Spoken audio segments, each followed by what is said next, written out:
Hi mga mi! Welcome back sa ating page. Masyado nga tayong na-busy mga mi dun sa mga nakaraang event natin. Kaya hindi ko rin nahaharap mag-voice over at gumawa ng mini vlog. Pero syempre nakakapag-upload din naman ako mga mi. Nilalagyan ko na nga lang ng music. Para dun sa mga baguhan mga mi, kahit paano naman is nasasabayan nyo nga ako sa paggawa at pagsubaybay dun sa mga events natin. Malaking bagay mga mi yung nakakapagbigay ako ng mga tutorial sa may mga okasyon na ganito para nakakakuha rin kayo ng ideas, 'di ba? Kung magtataka din kayo mga mi, kung yung mga tutorial ko is wala siyang exact na sukat dun sa pagra-wrapping ko. Pero mga mi, no cut talaga yung ginagawa ko kahit paano mga mi is nasusundan nyo kung paano ko nga siya ginawa from the start. Katulad ng ginagawa ko mga mi, kasi depende pa rin naman dun sa magiging outcome nung arrangement natin. Nung nag-i-start talaga ako mga mi, is danas ko rin naman yan, yung nangangapa pa ako kung hindi ko alam kung saan ko uumpisahan. Pero habang sinusundan ko nga yung ibang tutorial mga mi, is lalong pumapangit yung gawa ko. Ang nakita ko talagang technique mga mi, is hindi mo talaga susundan yung pinaka-tutorial na gusto mong gayahin. Ang susundin mo mga mi ay yung pinaka-arrangement nung ginawa mo ngang flower bouquet. Yan mga mi, yung mismong arrangement ng mga pera, ng mga bulaklak. Yan mo makikita mga mi yung kailangan mong wrapper dun sa sukat na yan. Kaya kung mapapansin nyo mga mi ay pinapatong ko muna nga dyan sa wrapper para makuha ko yung tamang sukat bago nga ako maggupit. Yan nga palang ginagawa ko mga mi ay choice ng customer yung kulay ng ginagawa ko. Depende pa rin naman sa kanila mga mi kung ano yung choice nila. Pero syempre mga mi, hindi rin naman nasusunod minsan yung choice na yon dun sa gusto nilang mangyari. Kasi ang totoo niyan mga mi is kayo pa rin naman yung titingin kung ano talaga yung ikagaganda nung choice nilang kulay. Katulad yan mga mi, ang choice niya is blue tsaka gold, pero mas marami talaga yung blue na ginawa ko dyan. Since yung gold ko nga is two-tone siya ng red tsaka gold, kaya pinaikot ko na lang natin talaga yung wrapper mga mi. Mas pinakita ko talaga yung pinaka-gold. Ako mga mi, sa tagal ko na rin gumagawa, mga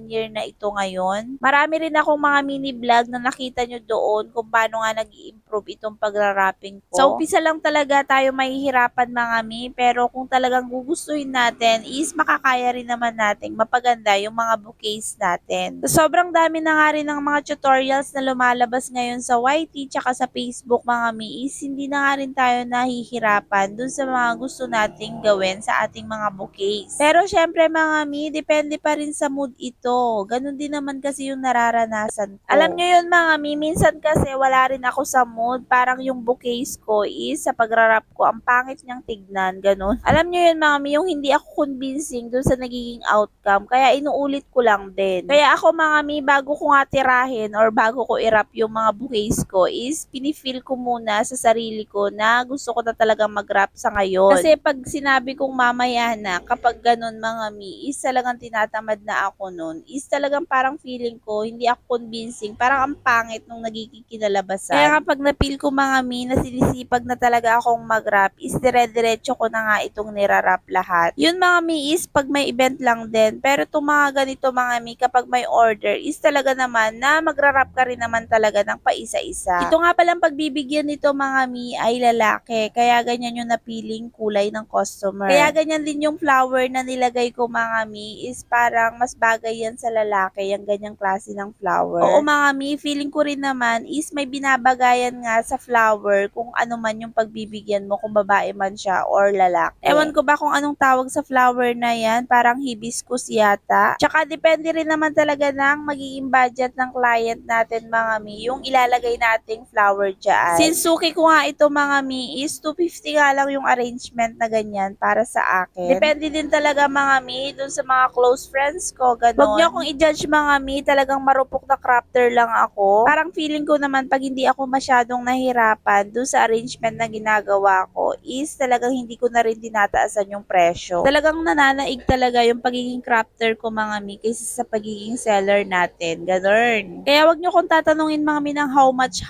na yan kasi talagang hindi ko talaga alam isasagot ko kasi yung mga ginagawa ko mga mi is sariling presyo ko na lang din. As long na hindi naman ako nalulugi sa mga materials ko mga mi is go for the go lang din talaga tayo. Yun lang mga mi sa videong ito. Salamat. God bless.